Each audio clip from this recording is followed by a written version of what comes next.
উচ্ছে বা করলা যাই বলুন না কেন, এইভাবে একবার রান্না করে দেখুন। যারা খায় না তারাও কিন্তু একবার টেস্ট করবে। উচ্ছেগুলোকে গোল গোল করে কেটে নিয়ে এর মধ্যে নুন হলুদ মাখিয়ে একটুখানি তেলের মধ্যে ভেজে নিয়ে তুলে রাখবো।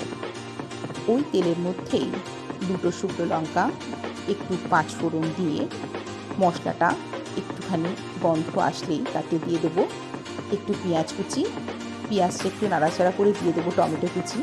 নুন হলুদ দিয়ে টমেটোটা একটু সেদ্ধ হতে দেবো। ওপর থেকে সামান্য একটুখানি ধনে গুঁড়ো ছড়িয়ে দেবো। আমি একটুখানি 1 চামচ পোস্ত বাটা দিয়েছি। এরপর ভাজা করলাগুলোকে দিয়ে চাপা দিয়ে রেখে দেবো।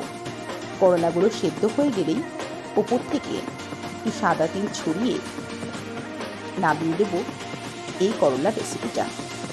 এটা গরম ভাতে খেতে দারুণ লাগবে। একবার ট্রাই করে দেখুন।